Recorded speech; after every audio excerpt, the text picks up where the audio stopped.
Bismillahirrahmanirrahim. Assalamualaikum warahmatullahi wabarakatuh. Alhamdulillahirrabbilalamin. Wassalamu ala asrofil anbiya'i wal mursalin wa ala alihi wa sahbihi ajma'in, amma ba'du. Semoga sahabatku selalu dalam kondisi sehat walafiat dan diliputi karunia dari Allah Subhanahu wa Ta'ala. Yang baru menemukan channel ini, jangan lupa like, subscribe, dan share video ini. Mari kita bantu channel ini agar bisa memberi manfaat bagi banyak orang. Yang sudah like, share, dan subscribe, semoga diberikan kelancaran rezekinya, keberkahan usianya, dan selalu berbahagia bersama keluarga tercinta. Amalan yang pahalanya setara dengan naik haji dan umroh. Berangkat ke tanah suci untuk ibadah haji dan umroh adalah impian umat Islam. Selain bagian dari rukun Islam kelima, haji merupakan kewajiban yang sangat berpahala. Sayangnya tidak semua umat muslim bisa berangkat melaksanakannya. Bahkan ada saja halangan yang membuat haji dan umroh tertunda. Nah, amalan yang berpahala setelah haji dan umroh ini bisa sedikit menenangkan. Islam selalu memudahkan, seperti Islam memudahkan untuk mendapat pahala setelah haji dan umroh tanpa harus ke Baitullah. Bahkan amalan yang pahalanya setara haji dan umroh ini juga tidak sesulit yang dibayangkan. Kebanyakan umat Islam sudah sering sekali mengamalkannya. Meski ada amalan yang pahalanya setara haji dan umroh, umat Islam tetap harus berniat ke Baitullah, benar-benar menginjakkan kaki di rumah Allah, mengunjungi makam Rasulullah, atau lebih membuatmu semakin bertakwa kepada Allah Subhanahu wa Ta'ala. Kita coba ulas satu persatu. Yang pertama, wudhu atau bersuci ketika menuju masjid. Amalan yang pahalanya setara haji dan umroh, yakni ketika umat muslim menuju masjid dalam keadaan suci. Suci dari hadas kecil dan suci dari hadas besar. Termasuk bagi mereka yang sudah berwudhu sebelum berangkat sholat berjamaah di masjid. Begitu juga bagi mereka yang hendak sholat sunat di masjid dan menuntut ilmu di masjid. Amalan ini bisa juga bermakna ketika menuntut ilmu selain di masjid, sebab saat zaman Rasulullah SAW, masjid adalah tempat bagi umat menuntut ilmu. Hadis dari Abu Umamah radhiyallahu anhu, Rasulullah SAW bersabda, yang artinya, barang siapa keluar dari rumahnya dalam keadaan bersuci menuju salat wajib, maka pahalanya seperti pahala orang yang berhaji. Barang siapa keluar untuk sholat sunnah duha yang dia tidak melakukannya kecuali karena itu, maka pahalanya seperti pahala orang yang berumrah. Hadis riwayat Abu Daud. Yang kedua, sholat fardu berjamaah di masjid.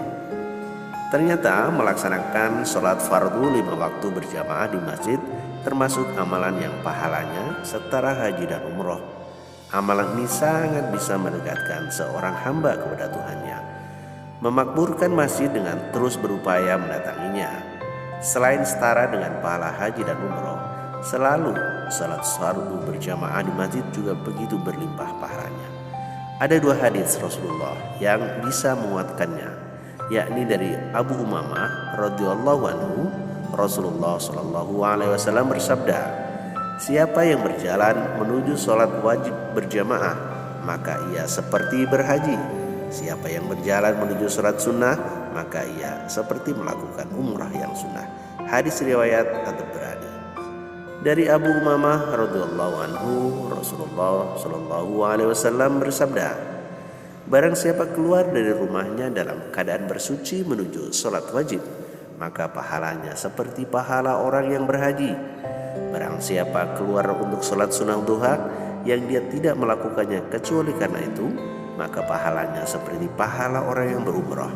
Dan melakukan sholat setelah sholat lainnya, tidak melakukan perkara sia-sia di antara keduanya, maka pahalanya ditulis di Illiyin, kitab catatan amal orang-orang soleh.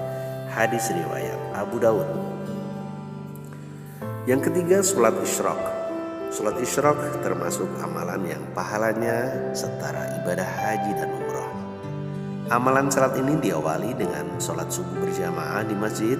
Setelah itu dianjurkan untuk tetap berzikir di dalam masjid sampai waktu sholat duha, tepatnya ketika matahari telah terbit. Terakhir, dirikanlah sholat duha di awal waktu. Dari Abu Umamah radhiyallahu anhu, Rasulullah shallallahu alaihi wasallam bersabda, barang siapa yang mengerjakan sholat subuh dengan berjamaah di masjid, lalu dia tetap berdiam di masjid sampai melaksanakan sholat sunnah duha, maka ia seperti mendapat pahala orang yang berhaji atau berumroh secara sempurna. Hadis riwayat At-Tabrani. Yang keempat, sholat sunnah di masjid. Melaksanakan sholat sunnah di masjid semata karena Allah Subhanahu wa Ta'ala termasuk amalan yang pahalanya setara ibadah umroh. Jika dalam hadis hanya dijelaskan melaksanakan sholat duha, sebenarnya sholat sunnah lain juga lebih baik didirikan.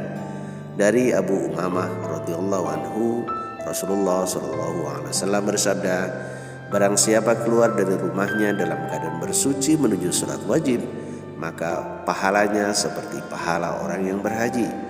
Barang siapa keluar untuk sholat duha yang dia tidak melakukannya kecuali karena itu, maka pahalanya seperti pahala orang yang berumrah. Hadis riwayat Abu Daud.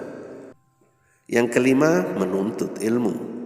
Menuntut ilmu atau menghadiri majelis ilmu juga bagian dari amalan yang pahalanya setara ibadah haji. Apalagi jika tujuan menuntut ilmunya tentang ilmu yang sudah pasti bermanfaat, serta tujuannya untuk bekal ilmu di dunia dan di akhirat. Pada zaman Rasulullah SAW, tempat terbaik menuntut ilmu adalah di masjid, sebab sekolah juga masih dilaksanakan di masjid. Berbeda dengan keadaan umat sekarang, sudah ada sekolah. Namun menuntut ilmu di masjid juga akan sangat dianjurkan jika bisa dilakukan. Dari Abu Umamah radhiyallahu anhu, Rasulullah SAW bersabda, siapa yang berangkat ke masjid yang ia inginkan hanyalah untuk belajar kebaikan atau mengajarkan kebaikan, ia akan mendapatkan pahala haji yang sempurna hajinya. Hadis riwayat At-Tabrani. Yang keenam, berniat haji. Meski belum mampu melaksanakan ibadah haji, berniat melaksanakan haji sangat dianjurkan, sebab tekad yang sangat kuat untuk berhaji akan dicatat pahala sama ketika berhaji, terutama bagi umat muslim yang sudah mendaftar ibadah haji tetapi justru sudah dipanggil oleh Allah Subhanahu wa Ta'ala. Dari Jabir radhiyallahu anhu, ia berkata, ketika perang Tabuk kami bersama Rasulullah SAW, lalu beliau bersabda, sesungguhnya di Madinah ada beberapa orang yang tidak ikut melakukan perjalanan perang, juga tidak menyeberangi suatu lembah, namun mereka bersama kalian dalam pahala, padahal mereka tidak ikut berperang karena mendapatkan uzur sakit. Hadis riwayat Muslim. Yang ketujuh, umroh di bulan Ramadan. Umroh di bulan Ramadan juga termasuk amalan yang pahalanya setara ibadah haji. Hal seperti ini pernah terjadi pada zaman Rasulullah SAW masih hidup di dunia. Namun tetap saja benar-benar melaksanakan haji akan jauh lebih besar pahalanya. Ibadah umroh yang dilaksanakan di bulan Ramadan juga tidak bisa menggantikan ibadah haji dengan sempurna. Dari Ibnu Abbas radhiyallahu anhu, ia berkata bahwa Rasulullah SAW pernah bertanya kepada wanita, apa alasanmu sehingga tidak ikut berhaji bersama kami? Wanita itu menjawab, aku punya tugas untuk memberi minum pada seekor unta di mana unta tersebut ditunggangi oleh ayah fulan dan anaknya. Ia meninggalkan unta tadi tanpa diberi minum, lantas kamilah yang bertugas membawakan air pada unta tersebut. Lantas Rasulullah SAW bersabda, jika Ramadan tiba, berumrahlah saat itu karena umrah Ramadan senilai dengan haji. Hadis riwayat Bukhari dan Muslim. Yang kedelapan, berbakti kepada orang tua. Rasulullah SAW sangat menganjurkan umatnya untuk selalu berbakti kepada kedua orang tua. Berbuat baik kepada kedua orang tua bahkan termasuk amalan yang pahalanya setara haji dan umrah. Amalan ini akan semakin besar nilai pahalanya jika dimaksimalkan ketika orang tua masih hidup di dunia. Meski sebenarnya ketika orang tua sudah tidak ada di dunia, bisa dengan terus mendoakan kebaikan untuk mereka. Kemudian memenuhi janji mereka, selalu menjalin silaturahim dengan keluarga, memuliakan teman mereka dan bersedekah atas nama mereka. Dari Anas ibnu Malik radhiyallahu anhu, ia berkata kepada Rasulullah SAW, ada seseorang yang mendatangi Rasulullah SAW dan ia sangat ingin pergi berjihad namun tidak mampu. Rasulullah SAW bertanya padanya, apakah salah satu dari kedua orang tuanya masih hidup? Ia jawab, ibunya masih hidup. Rasul pun berkata padanya, bertakwalah kepada Allah dengan berbuat baik pada ibumu. Jika engkau berbuat baik padanya, maka statusnya adalah seperti berhaji, berumroh, dan berjihad. Hadis riwayat At-Tabrani.